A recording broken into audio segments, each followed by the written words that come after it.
Hello my dear friends, you're on the Military Summary channel, and today we will discuss the situation in Ukraine on the 2nd of March of 2023.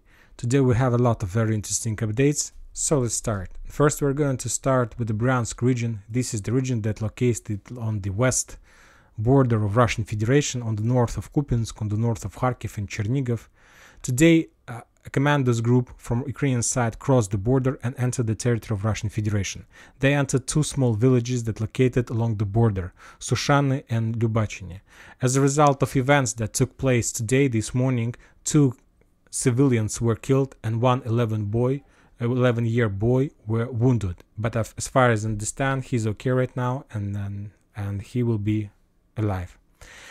Later, somewhere at noontime, we got updates that Ukrainian commandos group left the territory of Russian Federation. Now let's talk about the situation on the ground, and let's start from the Kupiansk front line. The Russians reported that during the previous 24 hours, as a result of heavy clashes on this front line, the Ukrainians lost 50 soldiers and 2 armored vehicles. But as you can see, there are no changes on the ground. If we compare these numbers with yesterday's, we see that yesterday the Ukrainians lost 90 soldiers, 3 armored vehicles and 1 artillery systems. So as you can see, yesterday was a pretty hot day for the Ukrainians, and yesterday there was a piece of news but unconfirmed. Some Russian sources were saying that the Russians, as a result of short offensive operation, were able to get the outskirts of this wood, and they established their position in 3 kilometers from Kupiansk. Today, the Ukrainian sources reported that they announced about evacuation of civilians from Kupiansk. So the Ukrainians these days are trying to move civilians from this town because they prepared this town for very long defense. Because I believe they understand that sooner or later the Russians will take a decision to start storming of this town. Now let's move to the south and let's talk about Liman front line. The Russians reported that during the previous 24 hours, the Ukrainians lost 160 soldiers, 7 armored vehicles and 1 artillery systems. Yesterday, the Russians were saying that Ukrainians lost 150 soldiers. So as you can see, the losses on this front line are on the same level, and we see that the Russians continue support offensive operation of Bakhmut. Furthermore, today we received an unconfirmed information and confirmed piece of news that the Russians started offensive operation, or to be more precise, storm operation of the small village that located on the east from Liman, and this is the village by the name of Tarskoye. So this is the third battle for Tarskoye during the special operation. The first one, the Russians were storming Tarskoye at the same period of time when they were moving in direction of Severodonetsk-Lysychansk agglomeration. Later, the Ukrainians were attacking this town during the Ukrainian greatest counter-offensive operation, and now the Russians understand that they need to return back to Liman.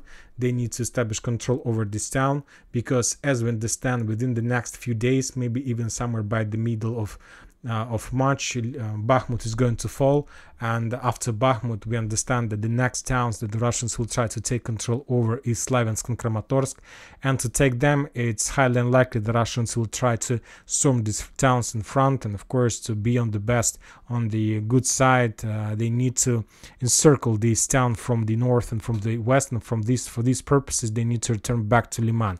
And according to timings, I understand that they need to start storming Liman right now. They need to start liberation of Liman or returning back control over this town right now, because they need to do everything on timings. If you remember, during the first phase of special operation, the Russians they lost the timings.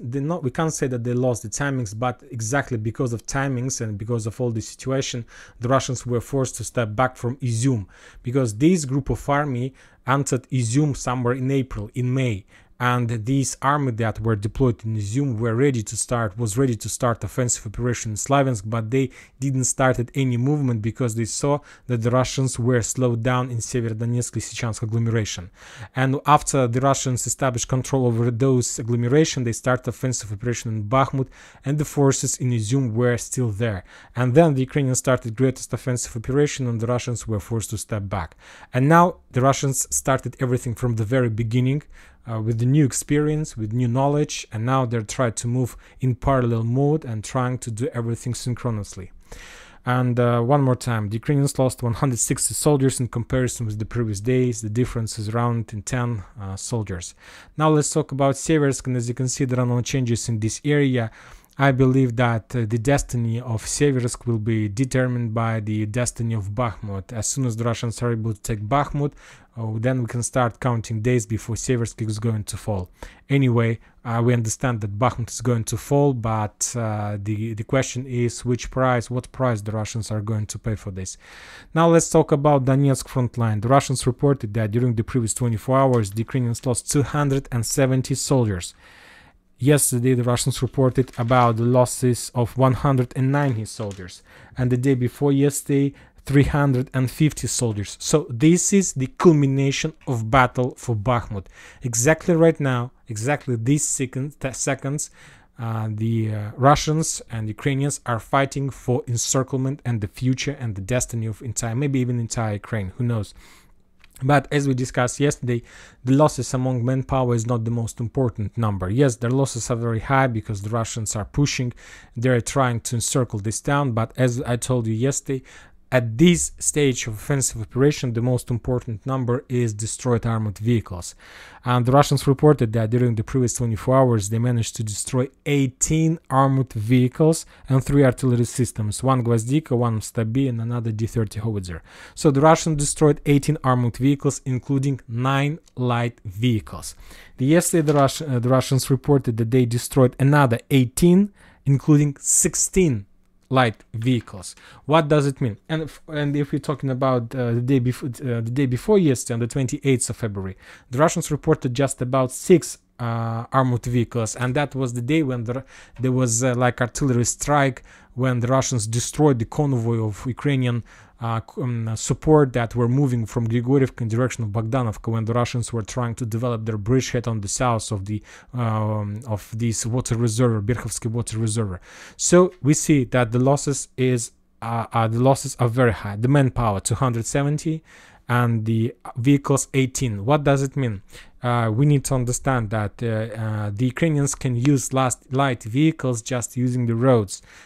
I don't think that Ukrainians is so stupid to use light vehicles somewhere on the edge of the front line, somewhere along the combat line. It's like just a waste of armored vehicles. The only smart solution to use vehicles is to bring ammo, bring shell, bring manpower, and to take back wounded soldiers and maybe kill soldiers and so on. So this is some kind of exchange traffic using the light vehicles. They are very fast and they can go along the roads. Maybe sometimes they can turn on to the right, to the left on the ground, and so on. So this is the most important type of vehicles these days, and you see that the losses are very high.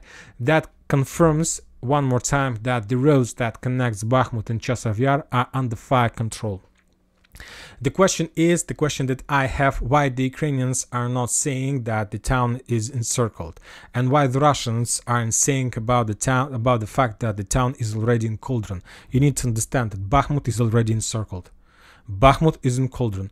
Of course, I'm not saying that the Ukrainians are not able to step back from this town. They're able to do this, but we're using the one method, just by deblocade by the Ukrainian forces from Chasiv Yar. I'm not sure that Ukrainians are able to deblocate the forces in Bakhmut from, let's say, Privilia from the north, like Minkovka, Privilia in this direction, because I believe that there are very powerful Russian fortifications and there are fields, their fields are mined. I don't think the only possible solution for the Ukrainians is to deblocate Bakhmut from Chasiv Yar, because at least you don't need to deblocate a lot. There are a lot of empty space, free space that you can just use. The only thing you need is to suppress the enemy artillery, suppress the enemy tank pod squads, suppress the enemy ice, and then you can get out the forces. But for now, I see the Ukrainians can't do this. Bakhmut is encircled and the numbers are saying for themselves.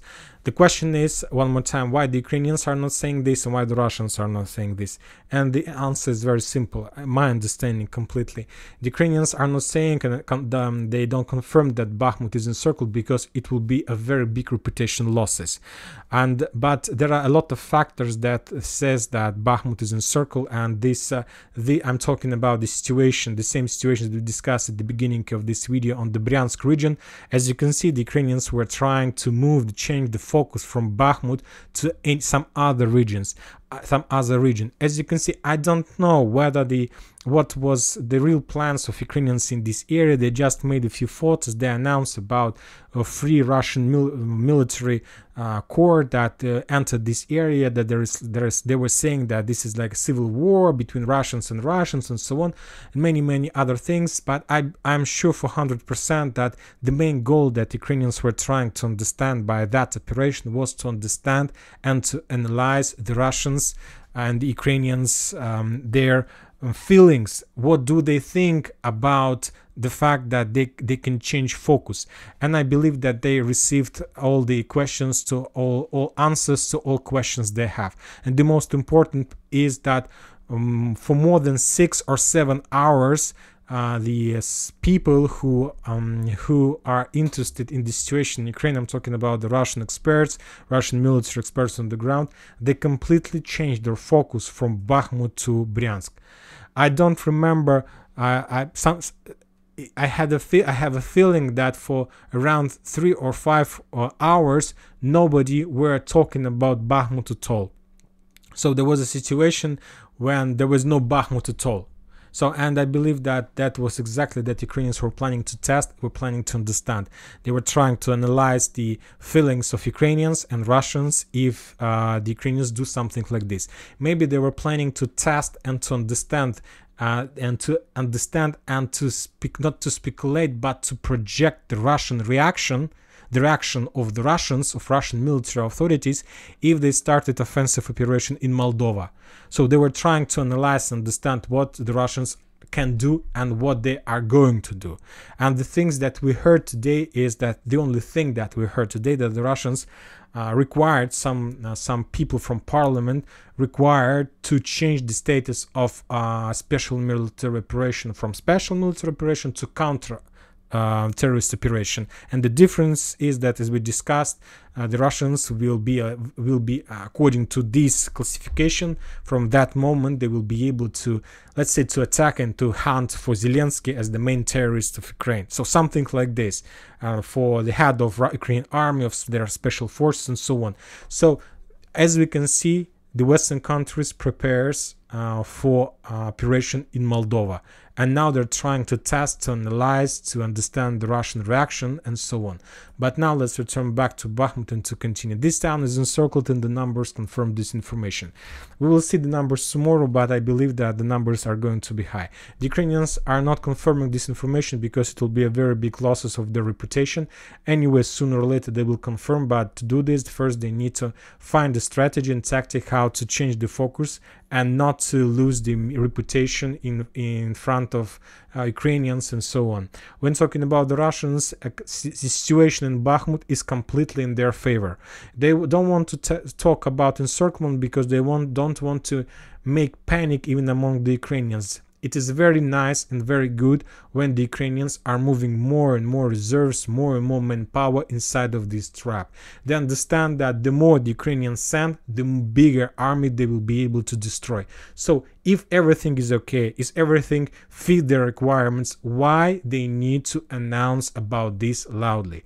As soon as everybody understands everything and as soon as Ukrainians confirms about encirclements, the Russians will do the same. But for now, everything is okay for them. And to tell the truth, if the Russians are able to hold the situation for a month, and if the Ukrainians send every single day more and more forces inside of Bakhmut for a month, believe me, the Ukrainians would lose the entire army and the Russians will be completely happy with the current situation. So completely situation in Russian favor. Furthermore, as you can see, there are a lot of icons around Bakhmut in the north that's saying that the Russians are moving and they're almost got the industrial zone in the north. When talking about the east side of Bakhmut today, the Russians, Wagner's, published a photo and video how they were dancing and singing the songs on the roof of this building. So that means that they're moved further to the west.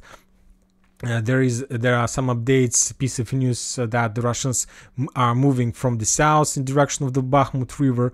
They're moving in the direction of the cemetery in the south, and there are very heavy clashes on this square around the these MiG-25 statue. So the encirclement become more and more obvious. The question is when the Ukrainians are planning to confirm or realize that they're in a very big trouble. I believe that they will do this as soon as the operation in Moldova is going to be ready. Now let's move to Donetsk and let's talk about Donetsk. There are not much updates. Some Russian sources are saying that they have some progress in the vicinity of Avdiivka, in the vicinity of Novobakhmutovka, Novoselovka Drugaya. But as you can see, the map is not updated, so maybe the Russians managed to establish control over another few checkpoints and forest lines, but without some strategic progress or something like this. The same situation around Peski, no changes on the ground, and the same situation on Marinka, no changes on the ground. The Russians are planning to encircle Marinka from the south and from the north, but for now without any progress and without success. I'm not saying that it's an easy job. No, it's the most difficult job ever. I believe that to storm Marinka is even more difficult than to storm Bakhmut, because Marinka is fortification since 2014 and Bakhmut since 2014 was just a regular town with civilians, and it became fortification combat line town just a few months ago. So this is the difference, and why is so this is the reason why to storm Marinka is much more difficult than to storm Bakhmut.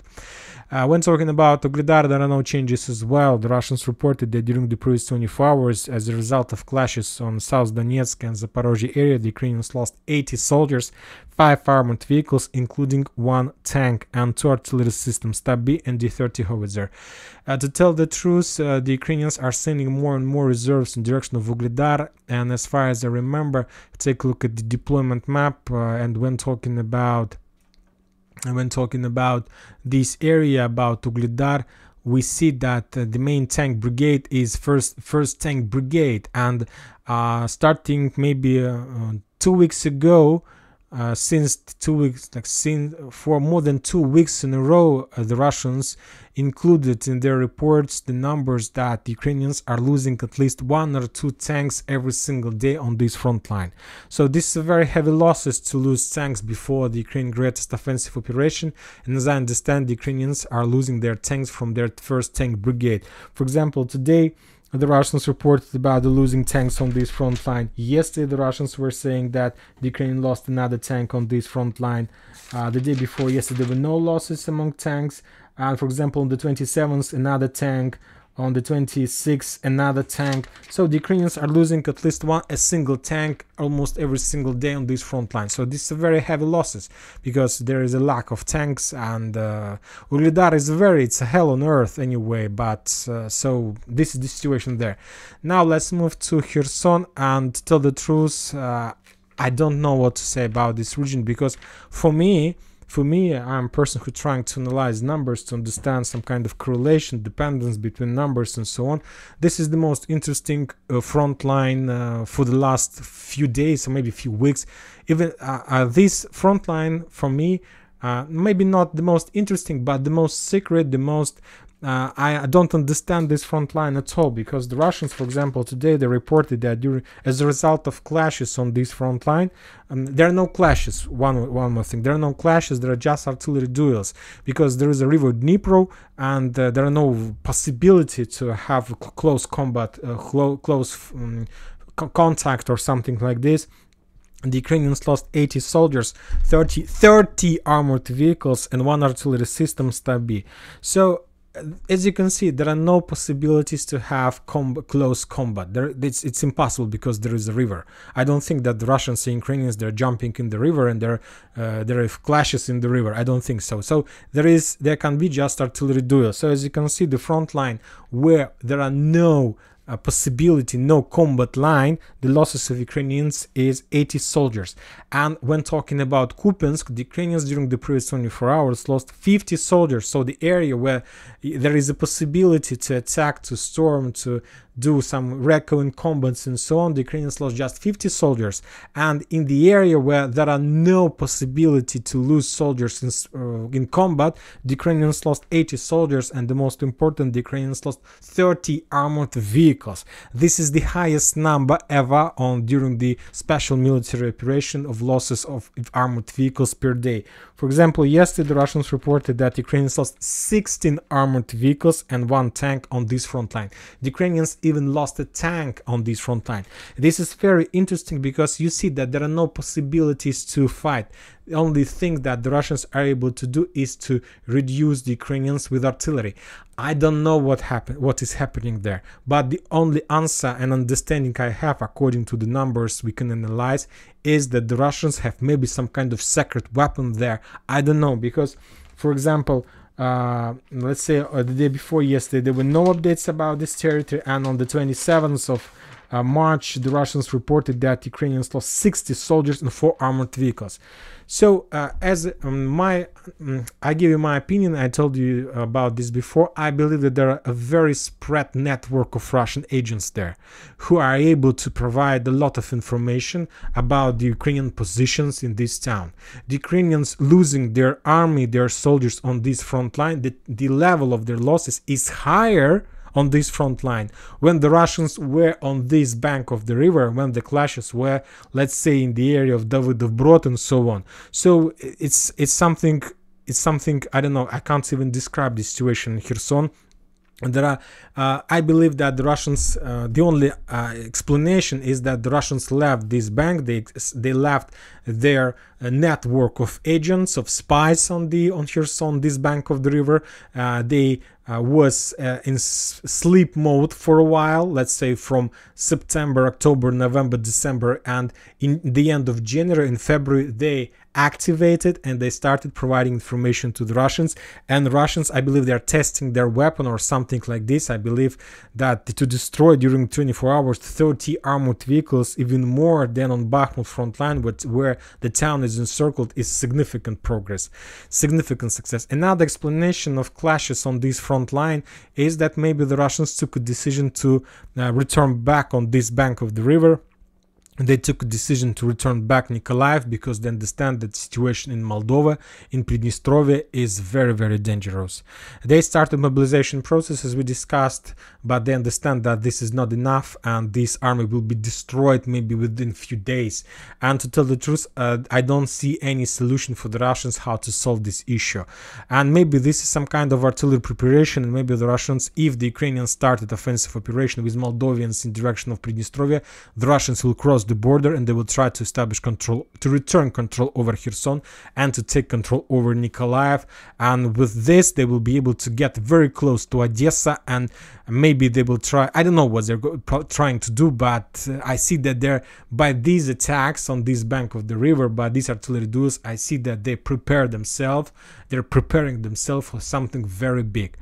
When talking about Moldova, as we discussed a few days ago, a lot of European air companies took a decision to stop the flights above the territory of Moldova, and today the Parliament of Moldova adopted another law that cancel every single flight above Moldova. So starting from today, or maybe tomorrow, I can't tell exactly, there are going to be no more flights above the territory of Moldova, and that was adopted by the official Moldovan authorities. We understand what this thing was done for. We understand that Moldova and the Ukrainians are planning to take control over Pridnestrovye and take control over the warehouses, and to, let's say, to return these territory under Moldovan authorities' control. I don't know what the Russians are planning to do, but the only thing I understand is that operation in Bryansk, this morning operation in Bryansk, the support operation in Liman frontline, the encirclement of Bakhmut, the artillery duels in Kherson, where the Ukrainians have the heaviest losses, and the situation is Moldova, and the attack of Belarus, of the Russian intelligence airplane on the territory of Belarus. By the way, today the Belarus authorities provided the pictures and videos that nothing happened with that airplane. All these things is the small pieces of one big plan. I believe that the Western countries and Ukrainians have their own plan, the Russians have their own plan, but something very big is going to happen within the next few days. And as I understand, the Ukrainians and the Western countries are going to start first, and they will start somewhere near Moldova, but this situation will be finished by the Russians. Something tells me that they have a very big surprise for everything. I'm not saying that the Russians are able to keep Pridnestrovia and to save their influence and power there. I can't tell you this. Something tells me that there is a very high chances that the Russians are going to lose this territory, at least for some period of time. But I'm sure for 100% that something big is going to be happened. I don't know what exactly, but we'll see, I'm sure. And that's it for today. Military Summary channel reminds to condemn any violence in Ukraine. Thank you for your watching. Subscribe to my channel, put your likes, join my Patreon, and have a good day. Bye bye.